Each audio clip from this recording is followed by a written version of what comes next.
Alone Dusk had learned, a long time ago, that the safest thing a woman with no bloodline could do inside a king's keep was disappear a little every single day, until nobody noticed how much of herself she'd given away.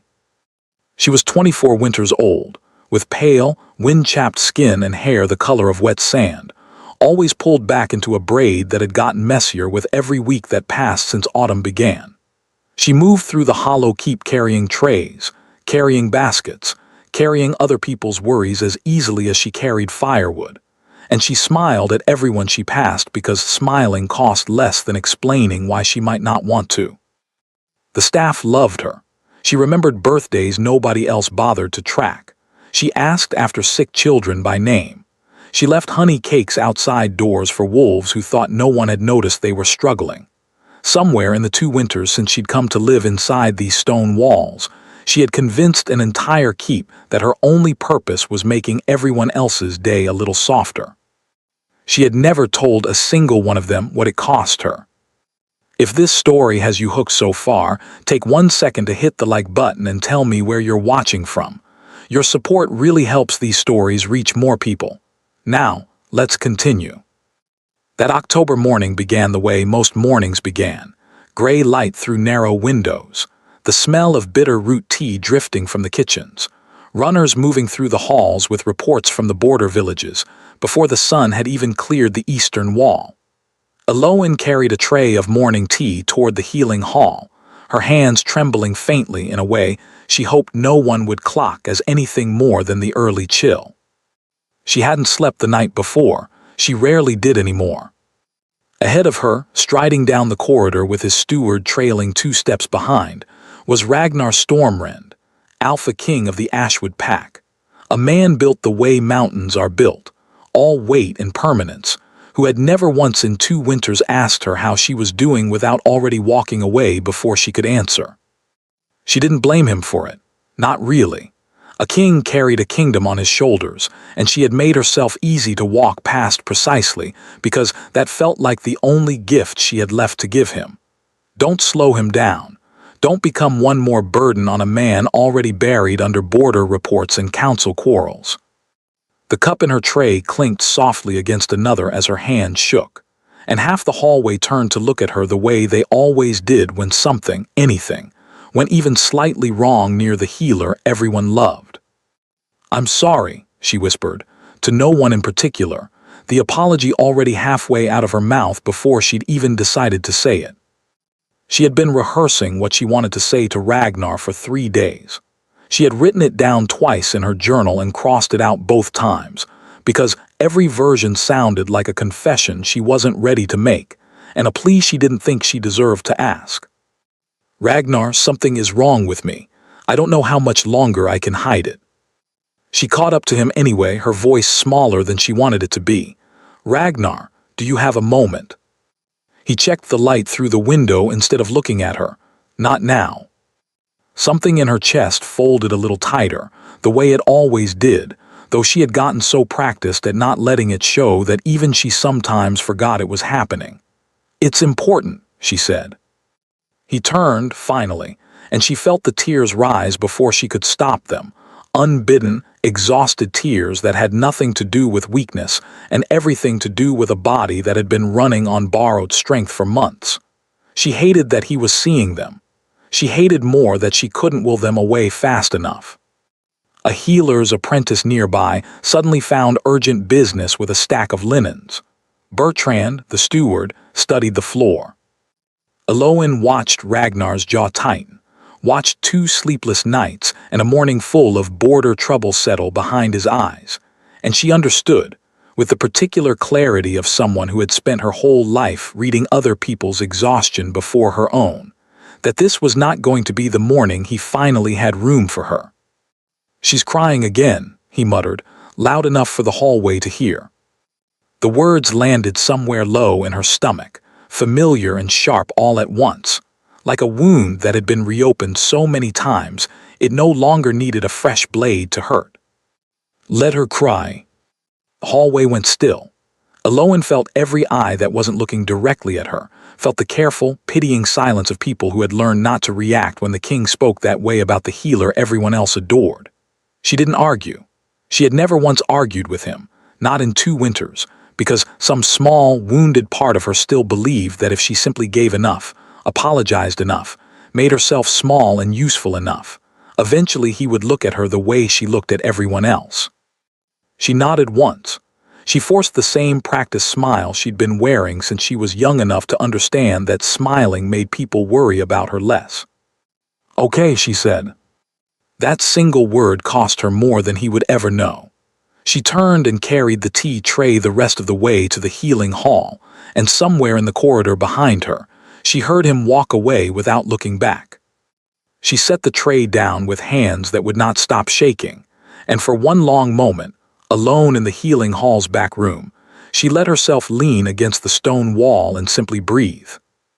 "I don't know how much longer I can keep doing this," she thought, the words she'd never said aloud finally surfacing where no one could hear them. Not the tears, not the exhaustion, not the shifting. "I don't know how much of myself I have left to give away before there's nothing left standing here at all." She thought of the border guard 3 moons ago, his arm torn open by an ashgrove blade, the kind of wound their herbs couldn't close fast enough. She thought of the fever that had nearly taken a young apprentice last winter, the fever no tincture in the healing hall could touch. She thought of every night she had walked alone to the Moonwell Grove after the keep had gone quiet, knelt at the water's edge, and given away a piece of her own strength to keep someone else's heart beating, because it was the one thing she knew how to do that made her feel, for a few hours, like she belonged inside these walls.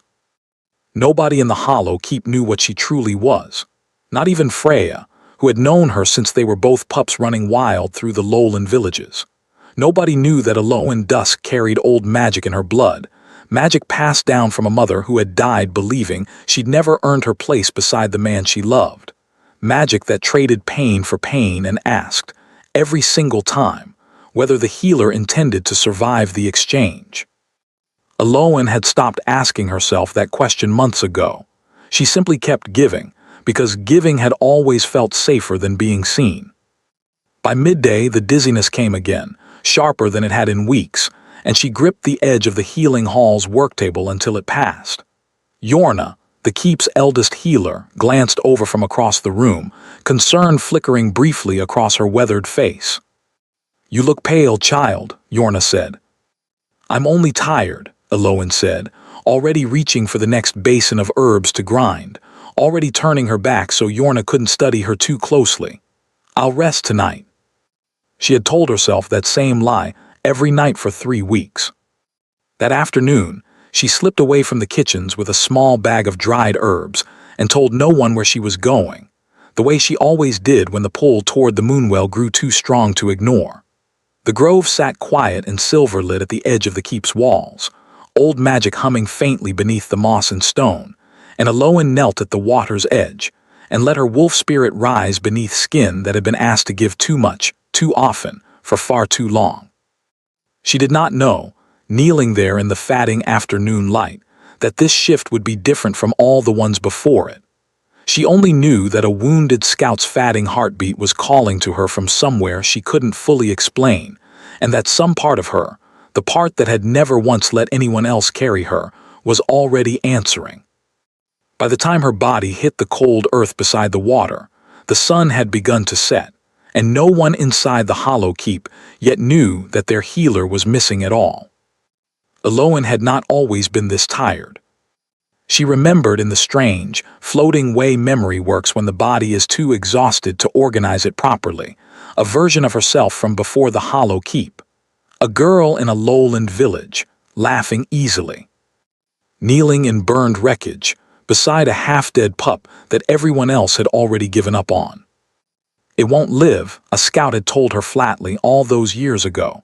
"You're wasting good bandages." "Then I'll waste them," she had said, not even looking up, "and if it dies, it will die knowing someone stayed." The pup had lived. Ragnar had ridden through that same wreckage that week, and something in his face had changed when he found her still kneeling there, refusing to leave. He had offered her a place inside his keep before he'd even learned her full name, and some small, hopeful part of her had let herself believe, for a while, that being seen like that might last.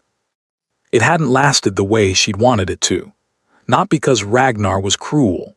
She never once believed that of him. But because a kingdom is heavy, and kings learn early that softness is a currency they cannot always afford to spend. And somewhere along the way, she had simply stopped being someone he had room to notice. She had never blamed him for that. She had only, slowly, without quite realizing she was doing it, started believing her own pain mattered less than everyone else's around her. Her mother had taught her that lesson first, though not on purpose. Myra Dusk had carried the same gift Aloin carried, the old magic of the Moonwell passed down through their bloodline for generations, and she had spent her whole life quietly proving to a border lord's family that a lowland healer with no title was worth the trouble she believed she'd caused by marrying into it. Aloin had watched her mother give herself away, piece by piece, wound by wound, until there was nothing left to give, and she had absorbed the lesson so completely that she never even recognized it as a wound of her own until it was nearly too late. Love is something you earn through what you're willing to sacrifice, her mother used to say, brushing the hair back from young Aloin's face. Never let them see how much it costs you. That's how you stay welcome. Aloin had carried that belief into the hollow keep like a second skin.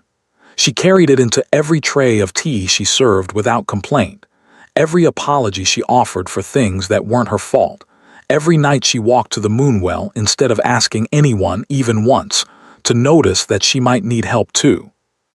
Love is something you earn through what you're willing to sacrifice, her mother used to say, brushing the hair back from young Aloin's face.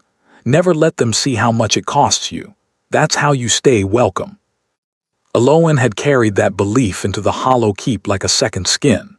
She carried it into every tray of tea she served without complaint, every apology she offered for things that weren't her fault, every night she walked to the Moonwell instead of asking anyone, even once, to notice that she might need help too.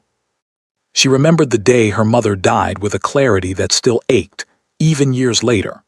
Myra Dusk had collapsed in the herb garden of the border keep where they'd lived, thin and hollowed out from years of quiet giving, and the last thing she had said to Aloin, barely a whisper, was an apology. Not for leaving her daughter alone in a world that had never quite made room for either of them, but for the mess her collapse had made of the garden bed she'd fallen into. "I'm sorry, love," she had murmured even then, even as her heart slowed beneath Aloin's shaking hands. "I've ruined the roses." Aloin had been 16 winters old. She had spent every year since trying not to become her mother, and had somehow, without ever quite noticing the turn, become exactly her instead.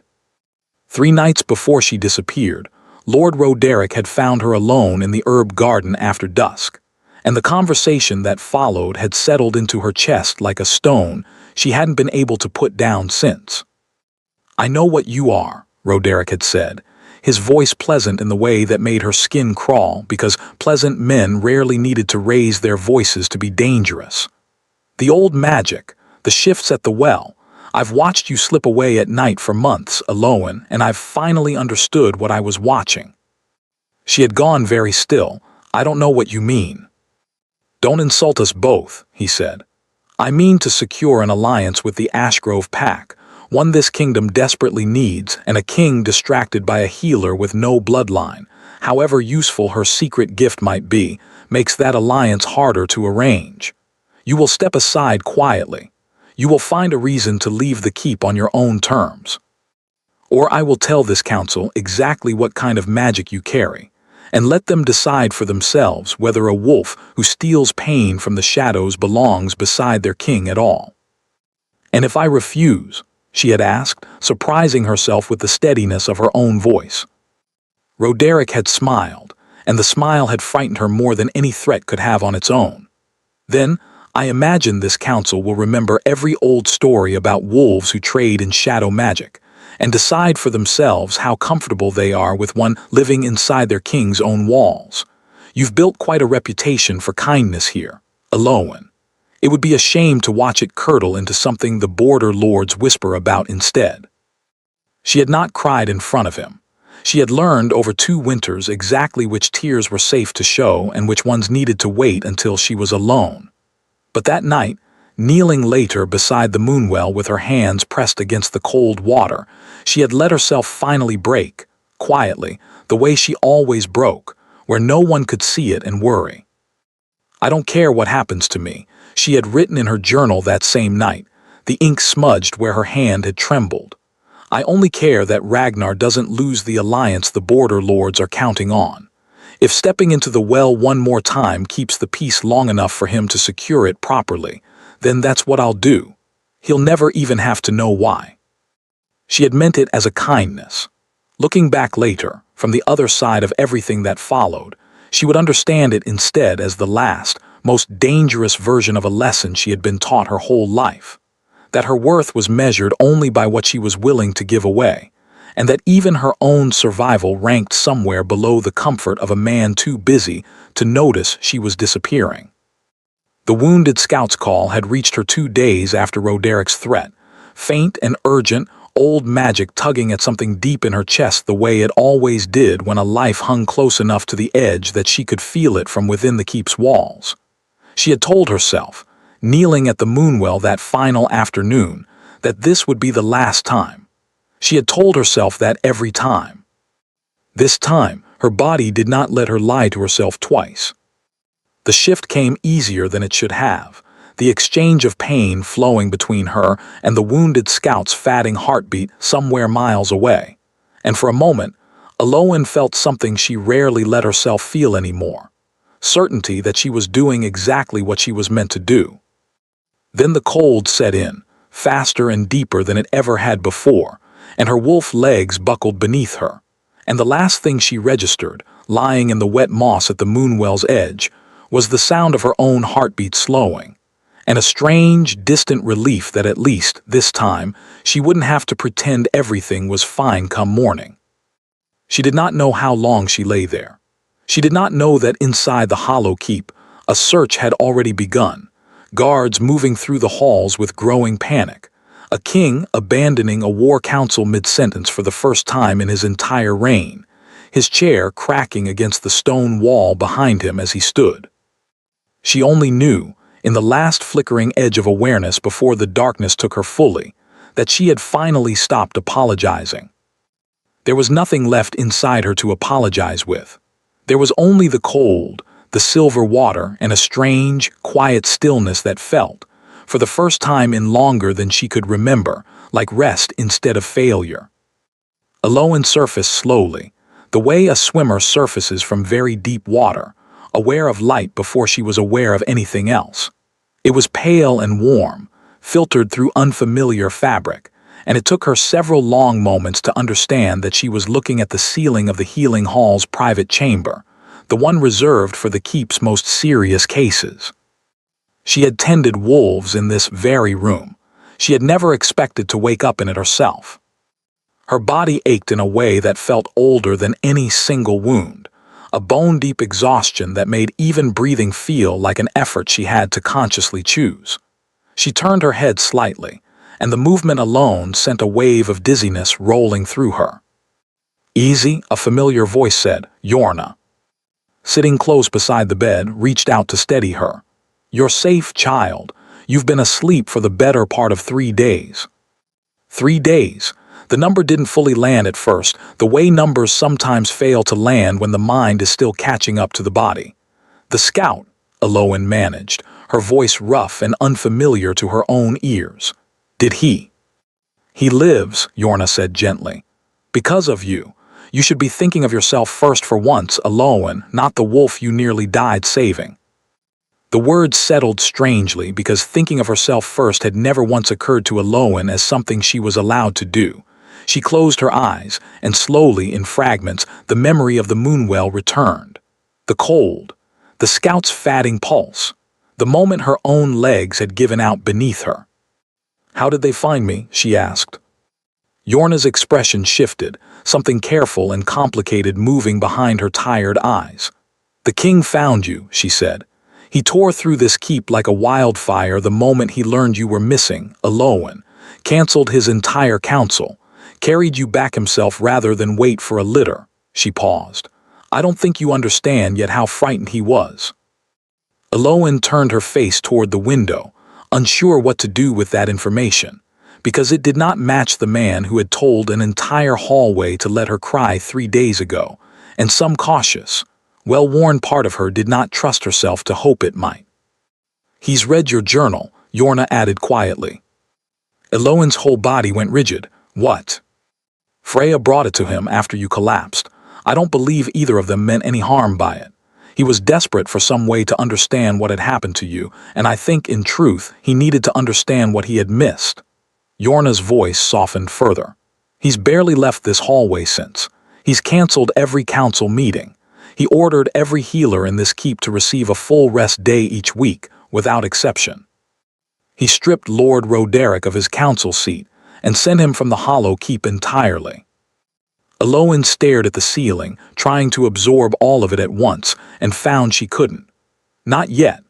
Not while her body still felt like it belonged to someone else, and her heart still carried the bruise of that morning in the hallway too fresh to trust anything that had happened since. Why would he do all that, she whispered, over someone he told to stop crying? Yorna reached over and took her hand, weathered fingers wrapping gently around Elowen's own. Because I believe, child, he finally understood exactly what those tears had been trying to tell him for 2 winters. Sometimes it takes very nearly losing something for a person to understand how much room it was actually taking up in his heart. Elowen didn't answer. She wasn't ready to answer, not with hope this fragile and a body this exhausted, not after a lifetime of learning that hope was something she had to earn through sacrifice rather than something that might simply be given to her freely, without a debt attached. She drifted in and out of sleep for the rest of that day. Freya slipped into the room in the late afternoon, carrying a bowl of broth she set aside almost immediately in favor of gripping Elowen's hand tightly in both of hers. You frighten me half to death, Freya said, her voice thick. Do you understand that? I have known you since we were pups. I have never once in all that time seen you let yourself fall that far before admitting anything was wrong. I didn't mean to frighten anyone, Elowen said quietly. That's precisely the problem, Freya said, not unkindly, though her frustration was plain. You never mean to. You simply keep going until there's nothing left to keep going on, and the rest of us are left picking up whatever's left over, wondering why you never once let us help carry it before it came to this. She wiped her eyes roughly. I found your journal on the ground beside the well, Elowen. I gave it to him because I didn't know what else to do, and some small, desperate part of me hoped that if he understood, finally, he might be able to reach whatever part of you had stopped believing you were allowed to ask for help. Elowen studied her oldest friend's face, guilt and love tangled together plainly across it, and felt something in her own chest soften toward the fear she recognized so well, because she had spent years wearing a version of it herself, quietly, on behalf of everyone else. I'm not angry that you gave it to him, Elowen said. I think, somewhere underneath everything, I wanted someone to finally read it too. I just never knew how to hand it over myself. Freya let out a wet, unsteady laugh. Well, next time simply hand it over. Save us both the trouble of nearly losing you first. I'll try, Elowen said, and meant it, though the promise still felt strange and unfamiliar in her mouth, like a language she was only beginning to learn. It was near evening, the light through the window turning gold and low, when she woke to find Ragnar sitting in the chair beside her bed. He looked different than she remembered him looking 3 days ago, tired in a way that had nothing to do with sleepless nights spent on border reports. His eyes, when they found hers, held something she had never once seen directed at her before, not fully, not without some distraction pulling half his attention away before he'd even finished looking. Elowen, he said, and her name in his mouth sounded different too, careful, like something he was afraid of dropping. She didn't know what to say. 3 days of exhaustion and old wounds and a lifetime of practiced smiles left her with nothing prepared, no careful apology waiting on her tongue the way there usually was. So she simply asked the only question that mattered. "Did I make your week more difficult?" She watched something in his face break just slightly at the question, and she didn't fully understand why until much later, when she'd had time to sit with everything he told her that evening. That she had woken from near death and worried first about being an inconvenience to him, and that the wrongness of that, the sheer, quiet tragedy of it, had struck him harder than anything else in 3 exhausting days. "No," he said, his voice rough. "Eloan, you never made my life harder, not once in 2 winters." "I kept thinking," she admitted, tears rising again, though these felt different somehow, less practiced, less like something she needed to apologize for. "If I could just stop crying, maybe you wouldn't have one more thing to worry about." Ragnar lowered his head for a long moment before meeting her eyes again. "I was the one who failed," he said. "I saw your tears and told myself they didn't matter, because admitting they mattered would have meant admitting I hadn't been paying enough attention to notice why they were there in the first place." The room stayed quiet except for the low hum of the fire and the distant sound of the kitchens preparing the evening meal. Eloan studied his face, searching for the same careful distance she had grown used to seeing there, and found, for the first time in longer than she could remember, that it simply wasn't present. She reached toward him slowly, her hand still unsteady, and brushed a tear from his cheek that she hadn't expected to find there. "You finally let yourself cry too," she whispered. He laughed, soft and disbelieving, and something in that sound, something in the sheer, unguarded honesty of it, told Eloan that whatever came next between them, it would not look like the 2 winters that had come before. "Rest now," Ragnar said, gently tucking the blanket higher around her shoulders. "I'm not going anywhere." "You have a kingdom to run," Eloan murmured, already feeling sleep pulling at her again. "The kingdom will manage without me for a while longer," he said. "It's managed without me plenty these past few days, and the sky hasn't fallen yet." She smiled faintly, her eyes already drifting closed. "That sounds like something I would have told you once if I'd ever had the courage to say it." "Then I suppose I'm finally learning to listen," he said quietly, though she had already slipped back into sleep before she could hear the words, her hand still loosely curled in his. It took Eloan 3 more days to find the strength to ask Ragnar exactly what he'd read. She had spent those days drifting between sleep and slow, careful waking, her body knitting itself back together at a pace that frustrated her more than she let anyone see. Yorna scolded her gently every time she tried to sit up too quickly.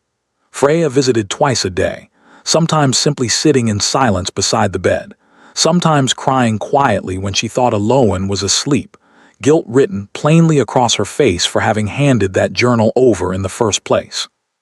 "You don't need to apologize," Eloan told her, the 4th time she caught her friend blinking back tears. "I think some part of me wanted him to find it. I could never say those things to his face."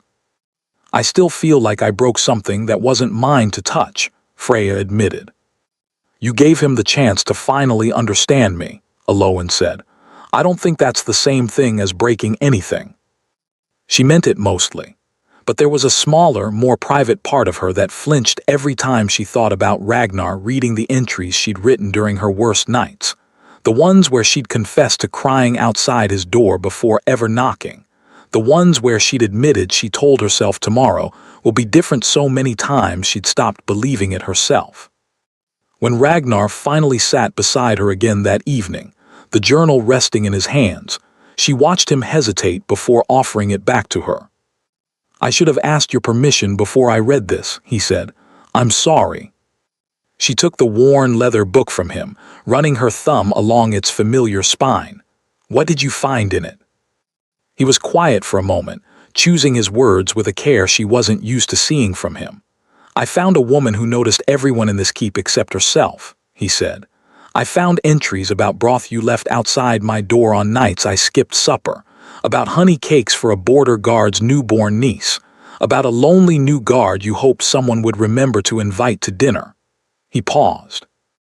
"I found out you'd been dizzy for weeks before you collapsed, and that you decided not to tell anyone because you didn't want to give me one more thing to worry about before the border lords arrived.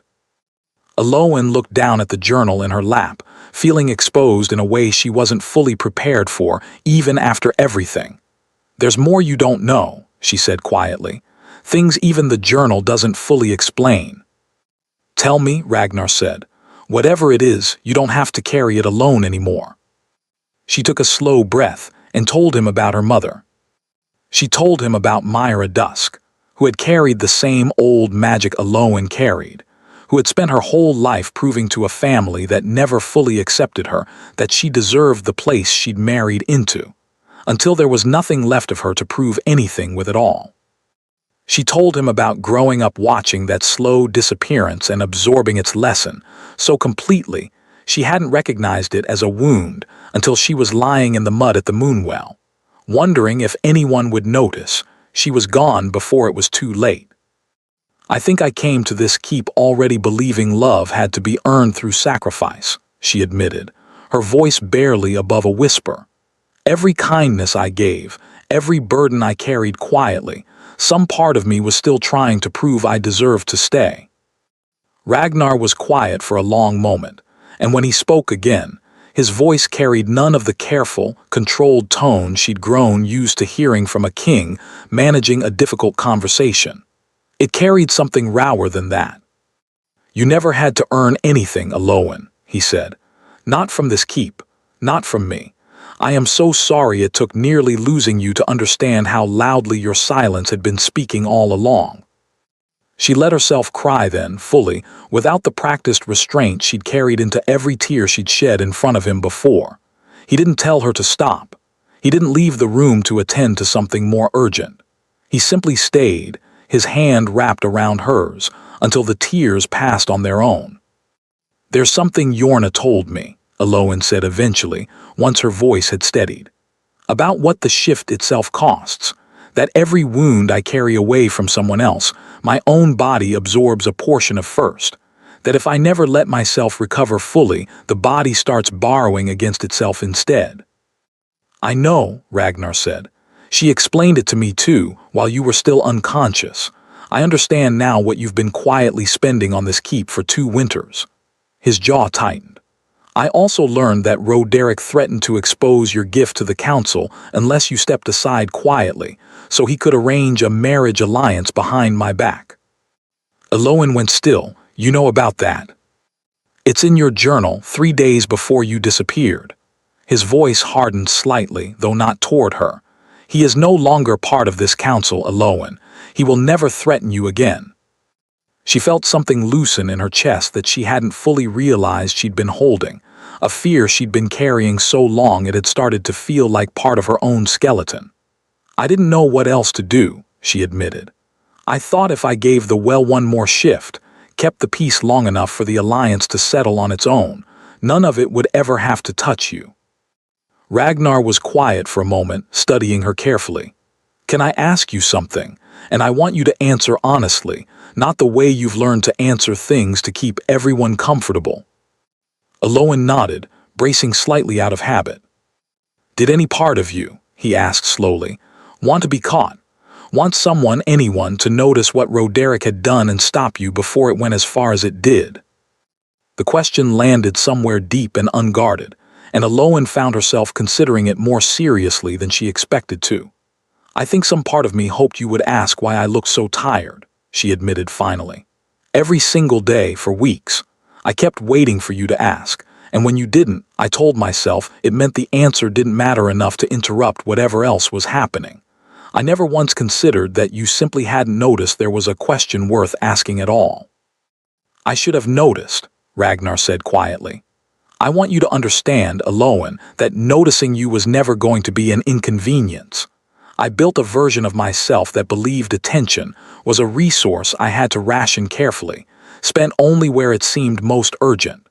I never once considered that the quietest person in the room might be the one who needed it most." "It already touched me," Ragnar said quietly. "The moment you decided your safety mattered less than my comfort, it had already cost me more than any alliance ever could." He lifted her hand gently and pressed a kiss against her knuckles, an old, formal gesture that felt, in that moment, entirely unguarded. "I intend to spend a great deal of time making sure you never believe that again." Aloan studied his face, searching for the distance she'd grown so used to bracing against, and found only steady, unhurried attention instead. For the first time in 2 winters, she let herself believe, just slightly, that it might actually be real. "There's one thing I still haven't found the courage to ask," she admitted, after a long, comfortable silence had settled between them. "The letter, the one you started and never gave me time to answer properly." Ragnar's expression shifted, something almost embarrassed passing across it. "You found that too, then?" "Freya mentioned it," Aloan said gently. "She said you carried it folded in your jacket for days." "I wrote it the first night, sitting outside your chamber door," he admitted. "I didn't finish it either in the end. I think I was afraid that if I wrote everything I was feeling, it would make the fear of losing you feel more real than I could stand." "I'd like to read it," Aloan said, "whenever you're ready to let me." "I think," Ragnar said slowly, "I'd rather finish saying it to you directly, one sentence at a time, for as long as it takes to get it all out. I don't want it trapped on a page any longer than it already has been." Aloan felt something in her chest ease at that. A small, quiet relief that she wasn't the only one learning to speak plainly instead of hiding behind careful, unfinished words. Aloan wasn't supposed to be strong enough to attend the council that convened 3 days later. Yorna had said as much, quite firmly, when she'd caught Aloan attempting to dress herself that morning.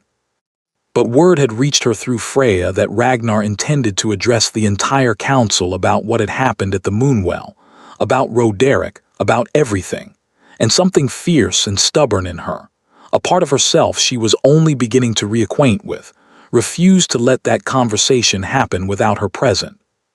She stood at the back of the war hall, leaning more heavily on the doorframe than she wanted anyone to notice, and watched Ragnar tell an entire room of border lords and advisors the truth about her. "She has carried the old magic of the Moonwell in secret for 2 winters, Ragnar said, his voice carrying easily across the hall, healing wolves in this keep who would have died without her, at a cost to her own body and spirit that none of us understood until it very nearly killed her. Lord Roderick learned of her gift, and rather than honor it, he threatened to use it against her, forcing her into silence so he could arrange an alliance marriage behind my back." Aloan watched the reactions ripple through the hall, watched faces that had never once looked twice at the quiet healer who served their tea now turning toward the doorway where she stood, and she felt, for the first time in longer than she could remember, something other than the urge to shrink away from being seen. Lord Havard, a gruff old warlord who had never spoken more than a passing word to her in 2 winters, rose to his feet. "If this healer has been carrying our wounded through old magic for 2 winters without asking for so much as a title in return," he said, "then this council owes her a debt we can never fully repay." A younger border lord near the back of the hall, a wolf named Corwin whom Aloan recognized only vaguely from the eastern patrols, spoke up hesitantly. "My king, I confess I always believed Lord Roderick's counsel to be sound, if occasionally severe. I never questioned his motives, only his methods. I wonder now how many of his decisions deserve a second look." "A fair question," Ragnar said. "Bertrand, I want a full review of every decision Lord Roderick influenced in the past 2 years, particularly anything touching the healing hall or matters concerning wolves without noble bloodlines." Aloan felt her throat tighten. She had spent so long believing her worth in this keep depended entirely on staying quiet and useful, that hearing it named aloud, honored aloud, in front of the very council she'd always assumed would reject her if they knew the truth, struck her somewhere she hadn't braced for. Roderick, standing near the front of the hall, went pale as the room's mood shifted visibly against him. He attempted once to argue his case, something about the kingdom's survival mattering more than one woman's feelings, and Aloan watched every wolf in that hall, even the ones who had once listened closely to his careful counsel, Turn away from him instead. You'll lose the Eastern Alliance, Roderick said, his composure finally cracking. Havard's warriors are loyal, but they're not the Ashgrove's 3,000 blades. I would rather stand at those borders with fewer blades and a whole heart, Ragnar said, than win every war in the north with nothing left inside me worth defending. Lord Roderick, Ragnar said, you are stripped of your seat on this council, effective immediately. You will leave the hollow keep by sundown. Elowen slipped quietly out of the hall before the council fully dispersed, her legs trembling more from the weight of everything she just witnessed than from the exertion of standing. Freya found her in the corridor moments later, half supporting her toward a bench. You shouldn't have come, Freya scolded gently, though there was no real anger in it. I needed to hear it, Elowen said. I needed to know whether he'd say it the same way when I wasn't standing right in front of him needing to hear it. And Elowen let out a slow breath, something loosening in her chest that had been wound tight for 2 winters. He meant every word. That evening, once the hall had emptied and the fires had burned low, Ragnar found her resting in the healing chamber, and she studied his face for a long moment before speaking. Thank you, she said quietly, for saying it in front of all of them. I don't think I understood how much I needed to be spoken about that way, instead of quietly managed until I actually heard it. You never should have had to wonder, Ragnar said, settling into the chair beside her. I intend to make certain this entire kingdom understands exactly what you've given it, so no one ever mistakes your kindness for weakness again. Elowen was quiet for a moment, turning something over in her mind before she let herself say it aloud. Do you remember what you said the morning I collapsed, in the hallway before you even knew I was gone? Ragnar's expression tightened. I remember every word.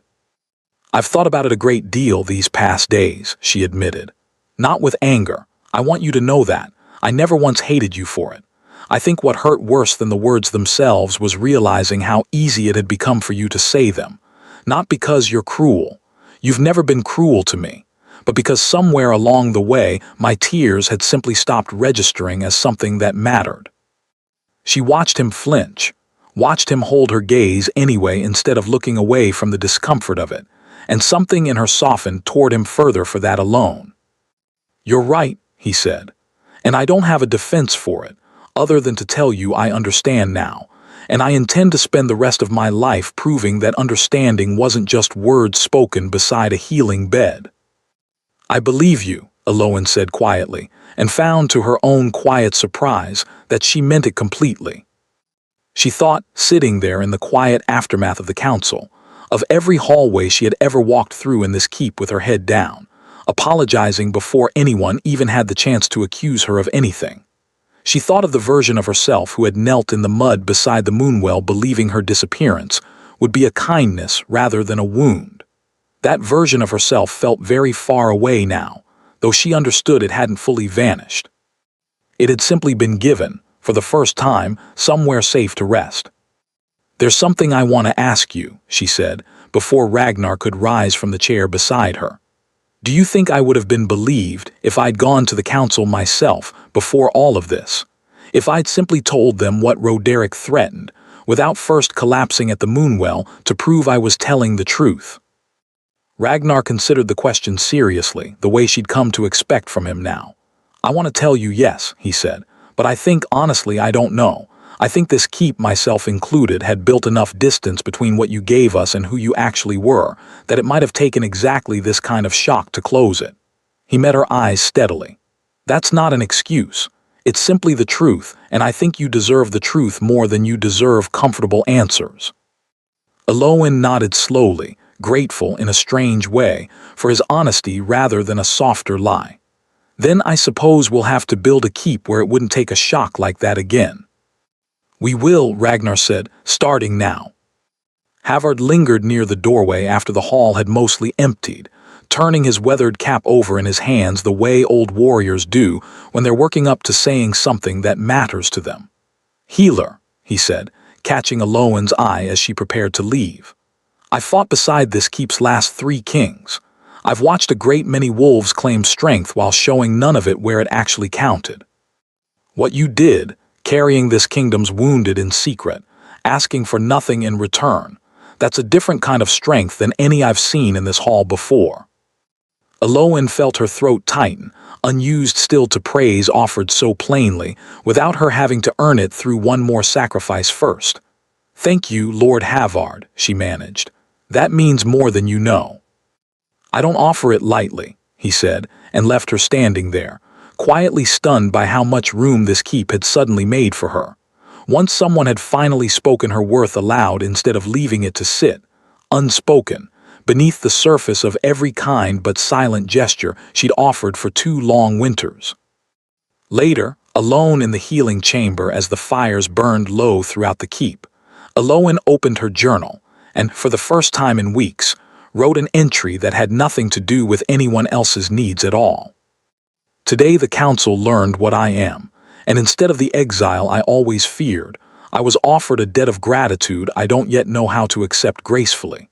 I think I am only beginning to understand that being seen and being safe are not opposites, the way I once believed them to be. I think, perhaps, I am only beginning to understand a great many things." She closed the journal and set it aside, and for the first time in longer than she could remember, she fell asleep without a single apology waiting on her tongue for the morning. Eloan's recovery moved slowly through the following weeks, each small victory tracked carefully in Yorna's ledger. She managed to sit up unassisted by the second week. By the third, she walked the length of the courtyard on Ragnar's arm, both of them pretending not to notice how carefully he matched his pace to hers. It was on one of her stronger afternoons, sunlight breaking fully through the healing hall's windows for the first time in weeks, that she finally told him the thing she had been carrying silently since before her collapse. "There's something I haven't told anyone," she said, her hand resting against her own stomach in a gesture she hadn't fully realized she was making. "Not even Freya." Ragnar went still, waiting. "When I collapsed at the Moonwell," Eloan said slowly, "it wasn't only the scout's wound pulling the strength from me. I was already carrying something else that night, something I'd only just begun to understand myself." She took a breath, steadying herself against the words she'd rehearsed and abandoned a dozen times over the past weeks. "I'm carrying our pup, Ragnar. I've been for almost 2 moons now." She watched the words land, watched 100 realizations move across his face at once, and braced herself, out of old habit, for whatever complicated reaction might follow. "You're certain?" he finally asked. "Yorna confirmed it 2 nights ago," she said. "I asked her not to tell you until I found the courage to say it myself." "Why didn't you tell me sooner?" His voice was rough, though not unkind. Eloan looked down at her hands, old fears rising even now, even after everything they'd already survived together. "Because I was afraid," she admitted. "Afraid you'd tell me to stop shifting at the well before I'd finished healing the wolves who still needed me. Afraid Roderick would use it against you. Use me as proof that a king led by his heart instead of his duty had made himself vulnerable. Afraid, most of all, that you'd look at me the way this whole keep sometimes looks at wolves who carry the old magic, like something to be managed carefully, instead of someone to be loved." She paused, and when she continued, her voice had grown smaller, more uncertain than it had been in weeks. "And there was something else. I think some part of me was afraid that once you knew, you would only see the pup and not me. That I would become, in your eyes, simply the vessel carrying your heir, the way so many healers in the old stories became once their bloodline mattered more than they did." Ragnar's expression softened into something almost pained. "Eloan, look at me." He waited until she did. "You are not a vessel. You are not a title, or a bloodline, or a healer whose worth I measure against what she can produce for this kingdom. You are the woman I very nearly lost because I forgot, for far too long, to tell her plainly how much she mattered. That does not change because of a pup. If anything, it only makes me more determined to say it, every day, so you never have room to doubt it again." Ragnar pressed his forehead gently against hers, and Eloan let herself lean into the contact instead of bracing against it. I have spent my whole reign believing love was a weakness a ruler couldn't afford, he said. I nearly lost you proving myself right. I am done making that mistake. You say that now, Aloan said softly, some old caution still threading through her voice. But I've watched kings before, in the stories the lowland packs still tell. Kings who loved fiercely for a season and then let duty pull them back into the same old patterns the moment the crisis passed. I don't doubt what you feel tonight. I only wonder if you'll still feel it as strongly once I'm not lying in a healing bed reminding you too. She watched him absorb the honesty of that, watched him choose, deliberately, not to be wounded by it. Then let me answer you the only way that will actually mean something, he said. Not with words tonight, but with every ordinary day that follows it. Watch me, Aloan. Watch what I do when there's no crisis left to force my attention. That's the only promise worth trusting. She smiled, small and genuine, something in her chest easing that had been braced tight for so long she'd nearly forgotten what it felt like to let it go. That, she said, is the first thing you've said since I woke up that actually sounds like the king I fell in love with, instead of the one apologizing for the man he used to be. They sat together for a while longer, and Aloan found herself asking the question that had been sitting quietly beneath everything else. Are you frightened? About the pup, about what it means to carry old magic into a new generation while I'm still learning to trust that I deserve rest myself. A little, Ragnar admitted. Mostly I'm frightened of you passing down a lesson you didn't even realize you were carrying until it nearly cost you your life. I don't want our daughter to grow up believing love has to be earned through exhaustion. I don't want her to apologize for crying, or for needing help, or for simply existing without having accomplished something first. Aloan felt tears rise again, different this time, something opening rather than closing. Then we'll raise her differently, she said, together, starting from her very first day. You keep saying we, she added quietly, a small smile tugging at her lips. I don't think I've ever had someone say that word to me and actually mean it the way you do. Get used to it, Ragnar said. I intend to say it for the rest of our lives. That night, once he'd fallen asleep beside her, Aloan lay awake for a long while, one hand resting against her stomach, listening to the quiet sounds of the keep settling around them. She thought about the letter she'd never finished, folded still somewhere among Ragnar's things, the one that had ended mid-sentence on the worst night of her life. She thought about all the things she still hadn't said, and made herself a quiet promise that she would, slowly in her own time, finish saying every one of them, out loud, instead of leaving them trapped on a page where only silence could answer back. She fell asleep with that promise settling warm into her chest, unfamiliar still, like a language she was only beginning to trust herself to speak fluently. Yorna confirmed the pregnancy formally the following morning, pressing gentle hands against Aloan's stomach with the same careful attention she gave every patient in her care. Strong heartbeat, the old healer said, satisfaction plain in her voice. Strong enough, I think, to carry a good deal of old magic of its own one day. Is that dangerous? Aloan asked, an old worry surfacing despite everything. Every gift carries some danger, Yorna said. The difference, child, is whether the one carrying it is surrounded by wolves willing to share the weight, or left to carry it alone in secret until it very nearly kills her. She studied Aloan carefully. I don't believe this pup will ever have reason to learn the second way. Not with the mother she has, and not with the keep the two of you are already busy rebuilding around her. Aloan let the words settle, grateful and still slightly disbelieving, and found herself hopping, for the first time in a long while, that the future might actually hold as much gentleness as it had once held grief. She spent the rest of that morning alone in the herb garden, sitting quietly among the rows she had tended for 2 winters, and allowed herself, for the first time, to imagine a daughter growing up within these same walls. Not a girl learning to shrink herself smaller to stay welcome, the way Aloan had. A girl who might run through this garden freely, who might cry without apologizing for it, who might one day carry old magic the way it was meant to be carried, openly, surrounded by wolves who understood its worth. She pressed her palm gently against her stomach, feeling nothing yet but knowing somehow that everything had already changed. "I don't know what kind of world you're walking into," she murmured softly, "but I promise you, it will be a kinder one than the one I grew up believing I deserved." Freya found her there a short while later, settling into the row beside her without a word, the two of them simply sitting together among the herbs the way they had as pups, tearing petals from wildflowers in the lowland fields with no worries heavier than whichever games they'd invent next. "You're glowing," Freya observed eventually. "I don't think I've ever seen you sit this still and this peaceful at the same time." "I think I'm finally learning how," Elowen admitted. Freya bumped her shoulder gently against Elowen's. "Well, whatever changed, I'm glad it did. I missed this version of you. I don't think I realized how much until I finally got her back."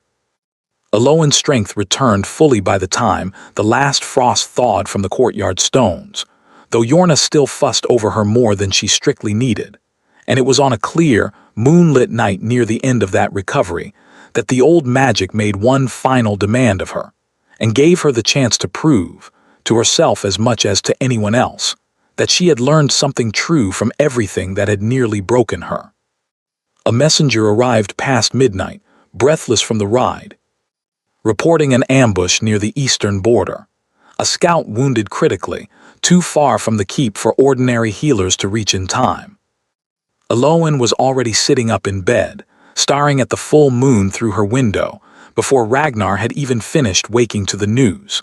She had felt the pull of it in her chest for several minutes already, old and familiar and impossible to ignore. "I have to go," she said before he could speak. "Elowen, you're still recovering. You're carrying our pup. You cannot." "I know what I'm carrying, Ragnar." Her voice came out steadier than she expected. "I also know what it feels like to let a wolf die because I was too afraid of what it might cost me. I won't do that again. Not to someone else and not to myself, by pretending I don't know how to help." She watched the fear war openly across his face, and for the first time, she didn't feel the old urge to soften herself smaller to make his fear easier to carry. She simply waited steady for him to decide what kind of king and what kind of partner he intended to be. "Then I'm coming with you," he said finally. "You will not carry this one alone." Freya met them in the courtyard as the horses were readied, gripping Elowen's arm with real fear in her eyes. "You nearly died the last time you did this. Please, let someone else try." "None of the younger healers carry the old gift, Freya," Elowen said gently.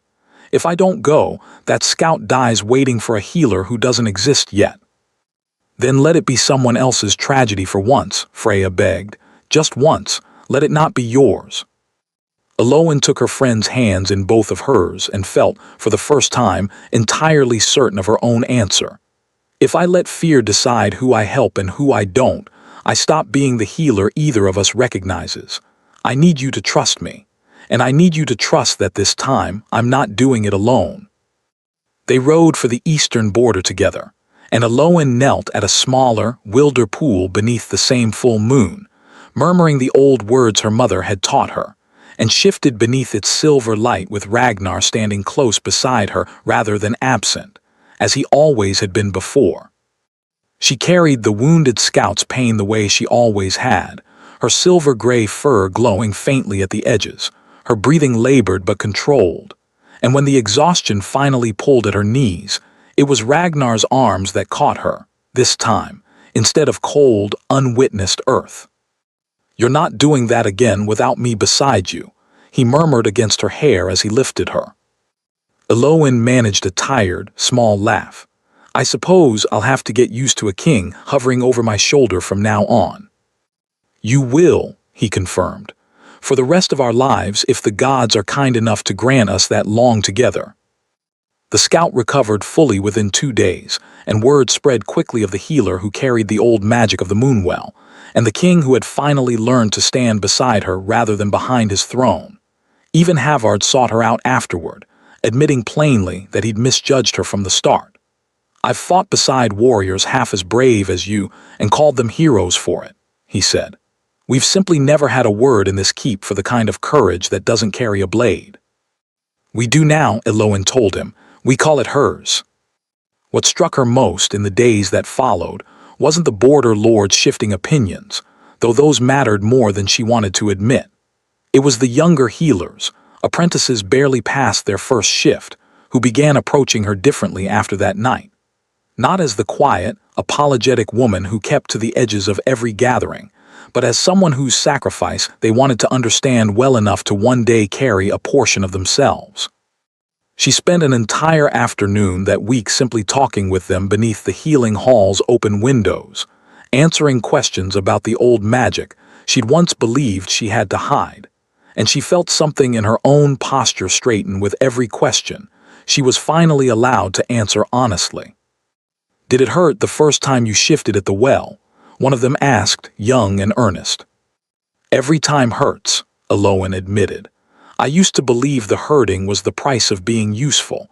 I'm only now learning that the two things were never as connected as I thought."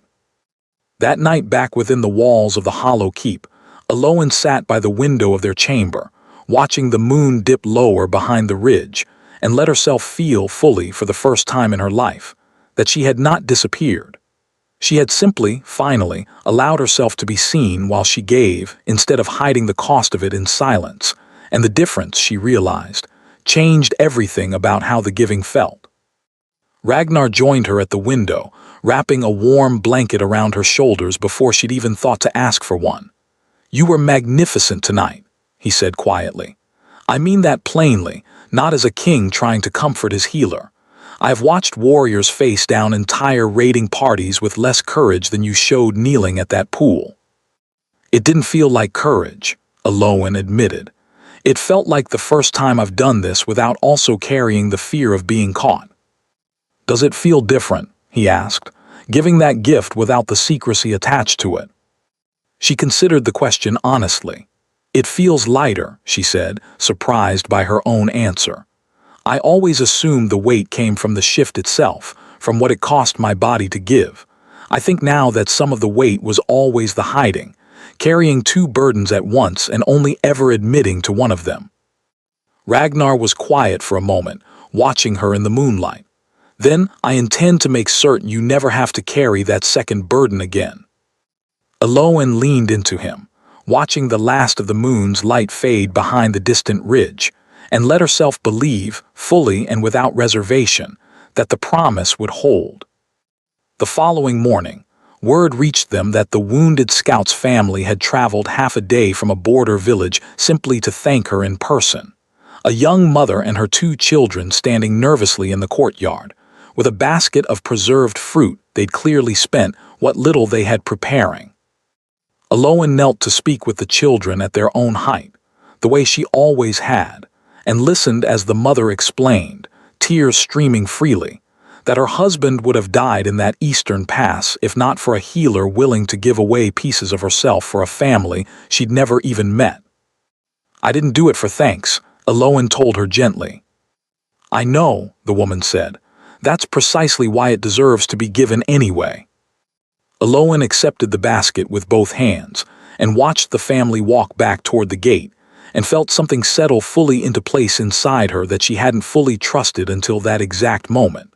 Not simply that her sacrifices had mattered. She had always known that, somewhere beneath the exhaustion, but that they could matter and be honored openly, without her having to hide the cost of them to remain welcome. Ragnar watched the exchange from the courtyard steps, and when Eloin finally joined him, he studied her expression carefully. "You looked surprised," he said, "that they'd travel so far just to thank you." "I suppose I was," Eloin admitted. "I've spent so many years believing gratitude was something I gave rather than something I might receive in return. It's strange, learning otherwise this late." "It's never too late to learn it," Ragnar said, taking her hand as they walked back toward the keep together. "I intend to keep proving that to you for as many years as we're given." They walked the rest of the way in comfortable silence, the morning sun warming the courtyard stones beneath their feet, and Eloin found herself thinking, not for the first time, how strange it was that the same walls which had once felt like a place she had to earn her way into now simply felt like home. In the weeks that followed, Aloan found herself standing in front of a small group of young healers in the garden behind the healing hall, answering questions about the old magic she had once believed she had to hide entirely. Ragnar had proposed it to his smaller council without telling her first, a new order within the keep, healers trained openly in the Moonwell's gift, supported by the crown, no longer forced to bear its cost alone. When he told her that evening, she sat very still for a long moment, turning the news over carefully before letting herself fully believe in it.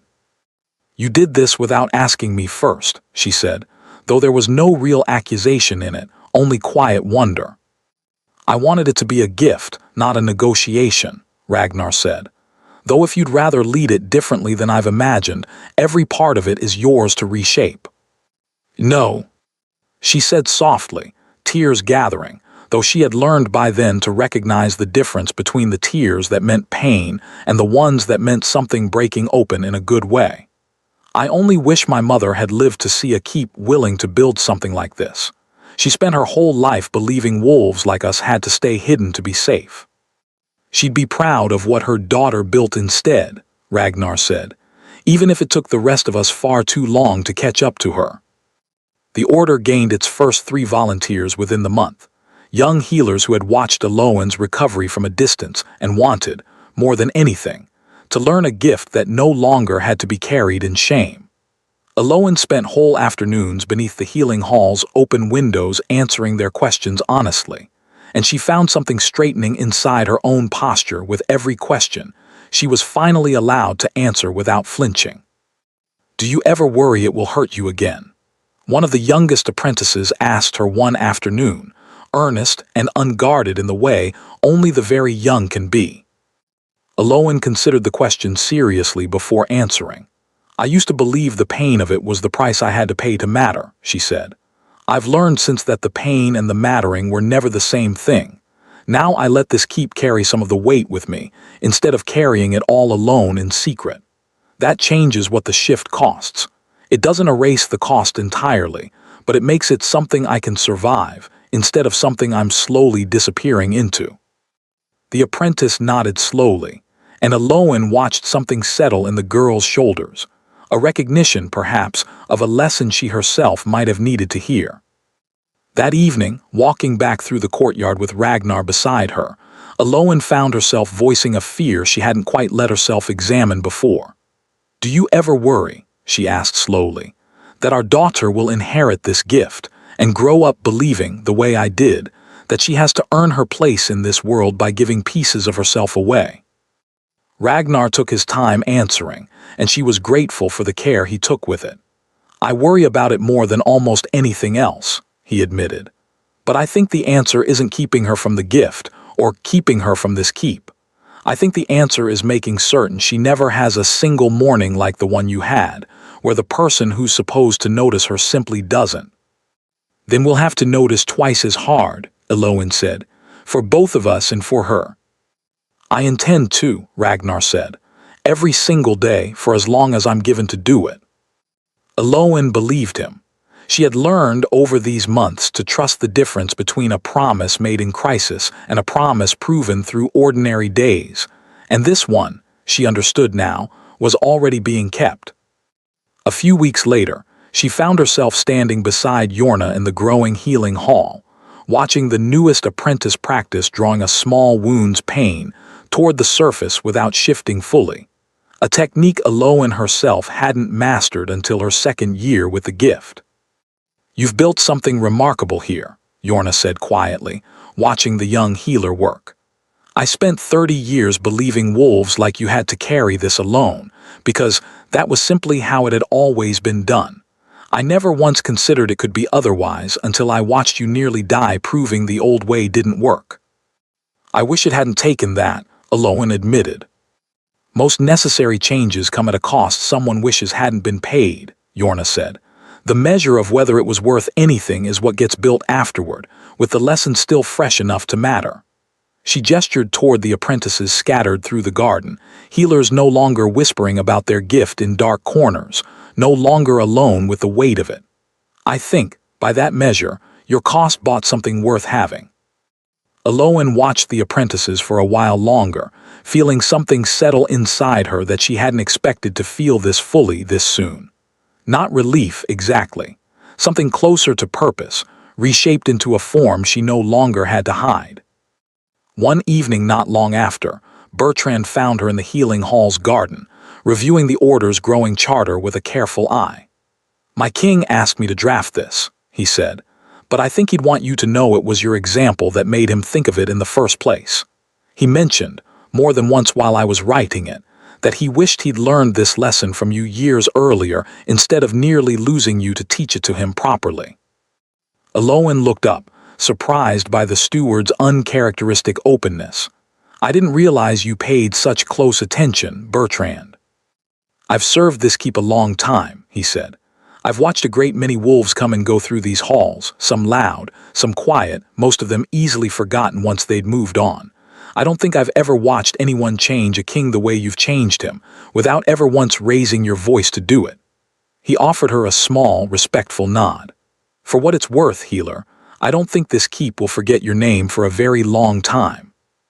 Aloan felt something warm settle in her chest at that, an acknowledgement she hadn't realized she'd been quietly hopping for since her earliest days serving tea in these same halls. "Thank you, Bertrand," she said. "That means more than you probably intended it to." "I intended it exactly that much," he said, and left her smiling in the garden, surrounded by the quiet, steady work of healers no longer afraid to be seen. That evening, Aloan sat with Ragnar in their chamber, reviewing the names of the Order's newest apprentices together, and she found herself pausing on one in particular, a girl no older than 15 from a border village, much like the one Aloan herself had grown up in. "She reminds me of myself, a little," Aloan admitted, "eager to help everyone, careful not to ask for anything in return." "Then perhaps you're precisely the healer she needs to learn from," Ragnar said. "Not simply the old magic, but the harder lesson too, the one it took you 2 winters and a collapse at the Moonwell to learn yourself." Aloan considered that for a long moment. "I think I'd like to take her under my own guidance directly," she said. "Not simply teach her the shift, teach her from the very beginning that she's allowed to set it down when she needs to." "I think," Ragnar said, "that might be the most important thing this Order ever teaches anyone." Weeks later, Aloan stood beside that same apprentice at the edge of the Moonwell for her very first supervised shift, guiding her gently through the old words, watching the girl's nervous hand steady beneath her own patient instruction. When the shift finished, and the girl stumbled slightly, exhausted but whole, Aloan caught her before she could fall. "You did well," Aloan told her. "Rest now, that's not weakness, that's simply what comes next."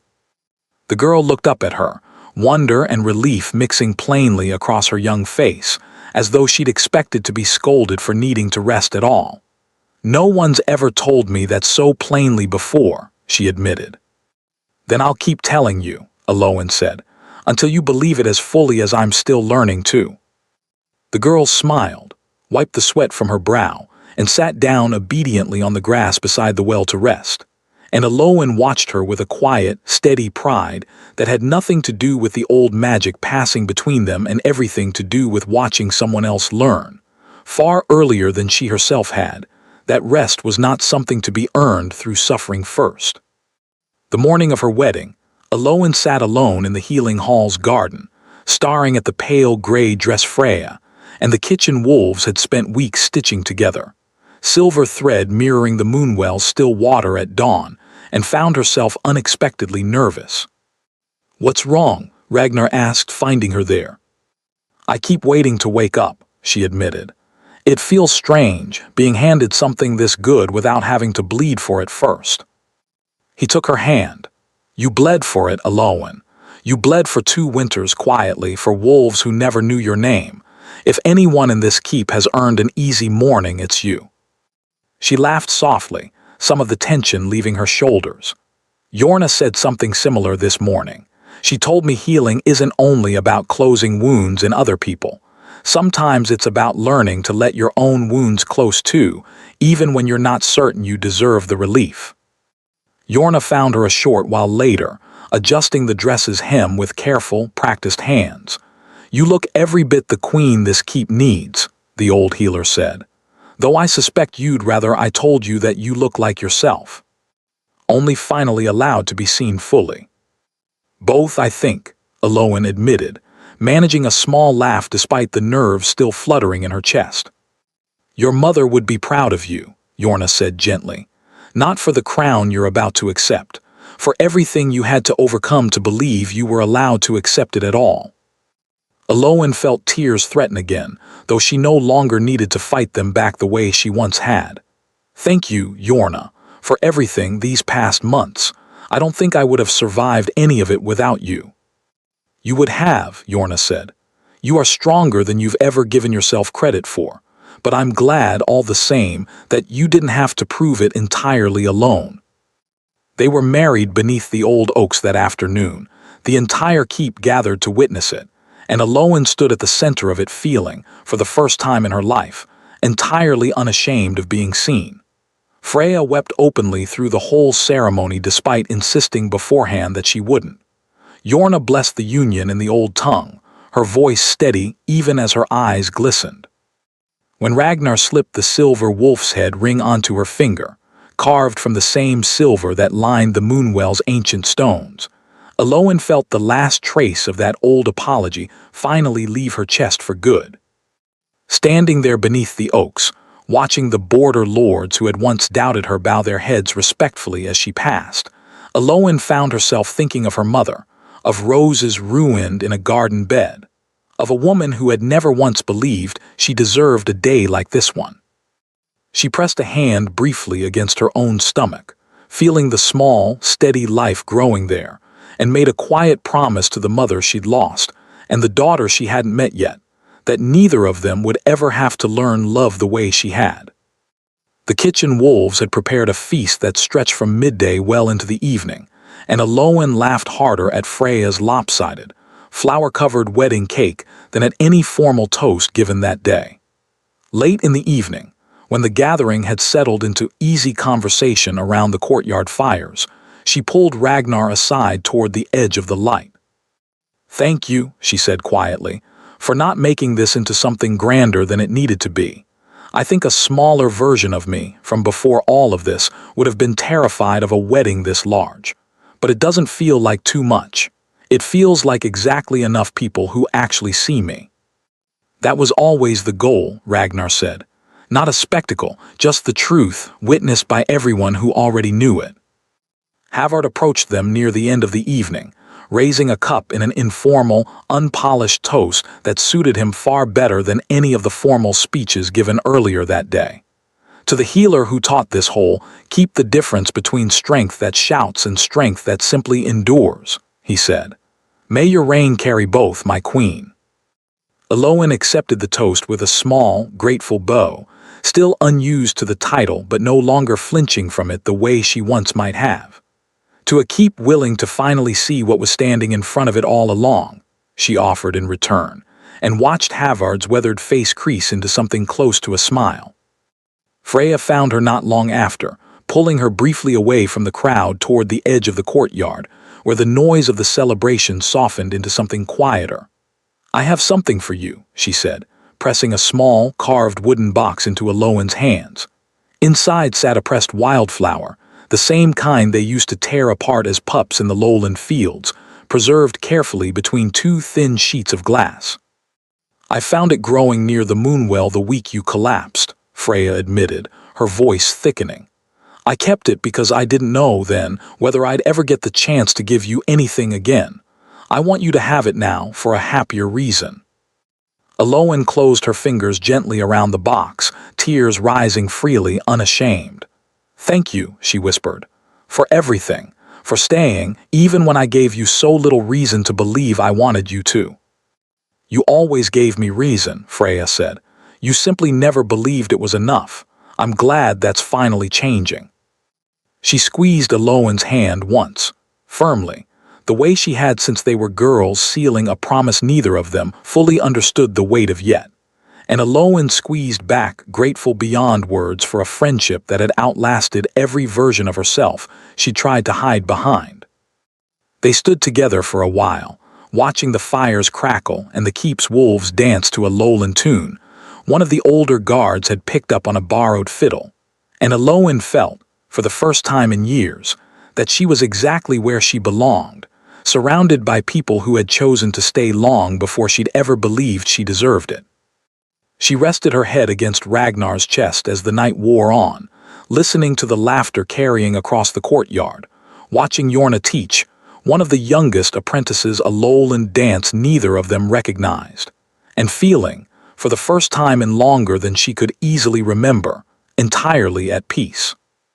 Later that same week, once the wedding festivities had settled into ordinary life again, Aloin finally finished the letter she had started and abandoned so many times before her collapse, the one that had once ended mid-sentence, unfinished, in Ragnar's hands.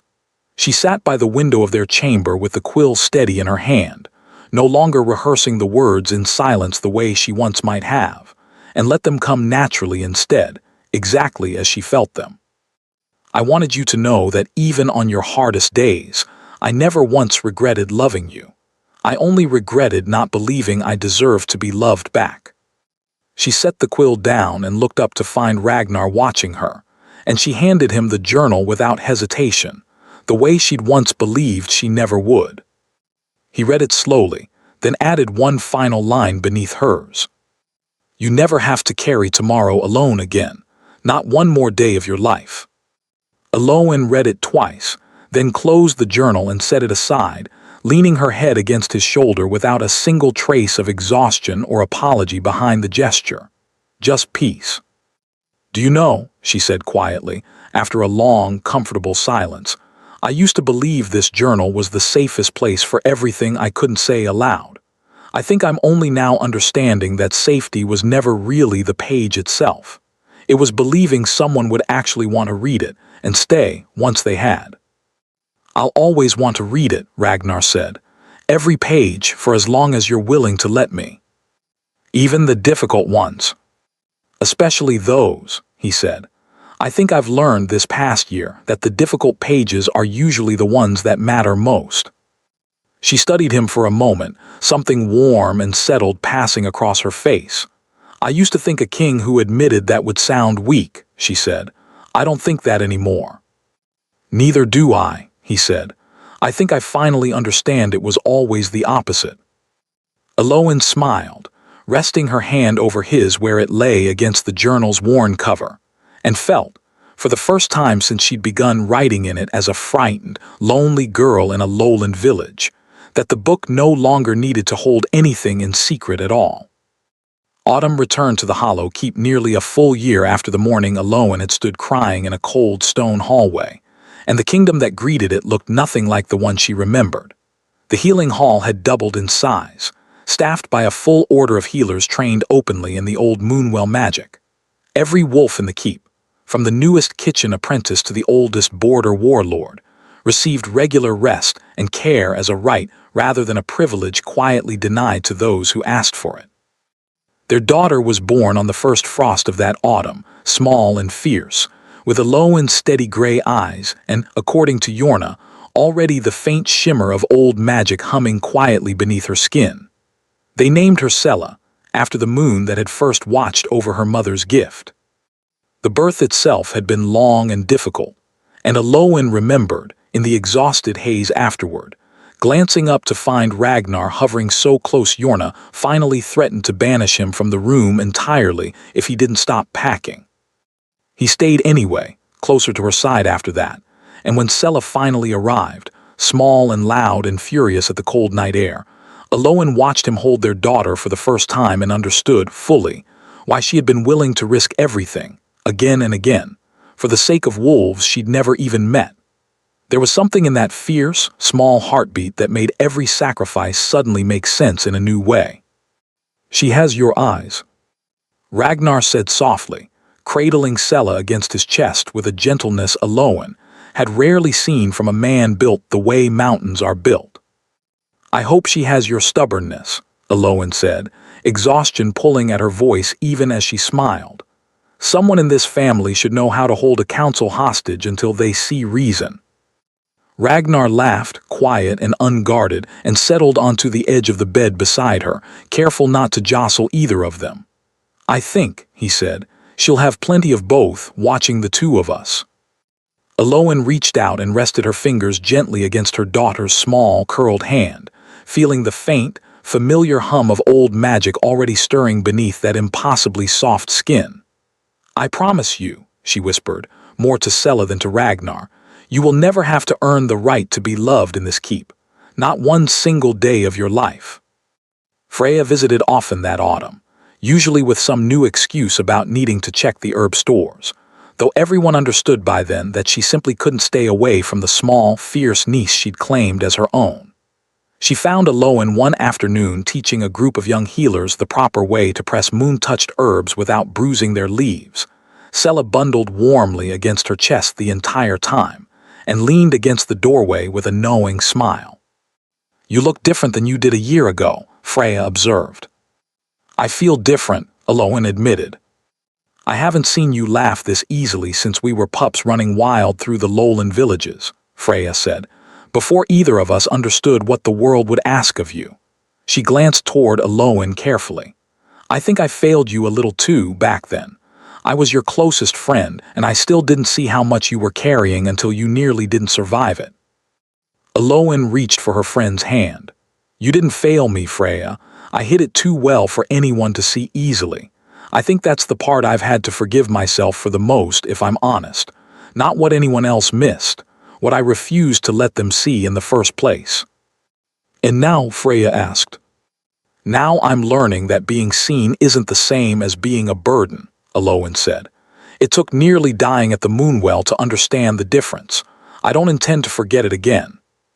Freya studied her for a long moment, something soft and proud moving across her face. "Do you remember," she said, "when we were pups, and you used to say you wanted to grow up to be exactly like your mother, kind to everyone, needed by everyone?" "I remember," Elowen said quietly. "I think you finally became something better than that," Freya said.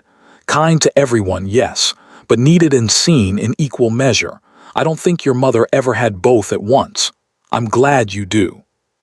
The words settled somewhere deep in Elowen's chest, gentle and true, and she found herself blinking back tears that carried none of the old, practiced weight behind them.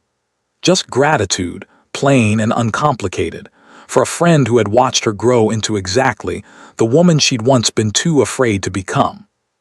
That evening, Elowen sat alone in the Moonwell Grove with Sela asleep against her chest, watching the last light fade behind the ancient trees. Ragnar found her there and sat beside her without a word, and for a long while, neither of them needed to speak at all. "Do you think she'll ever hear this whole story?" Elowen asked eventually. "Not the parts we tell the council, but the real one, the hallway, the journal, all of it." "Someday," Ragnar said. "When she's old enough to understand that even the people who love her most can make the kind of mistakes that nearly cost them everything, and can still learn to be better anyway."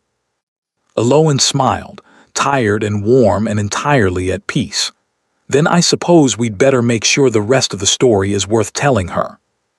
"We will," Ragnar said, wrapping his arm around both of them as the last light faded fully behind the trees. "One ordinary day at a time."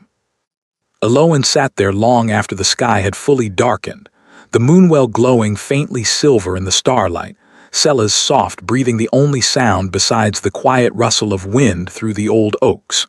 She thought of the hallway one final time, the cold stone floor, the tears she had once believed she had to carry entirely alone. She thought, too, of every small, ordinary kindness that had carried her here.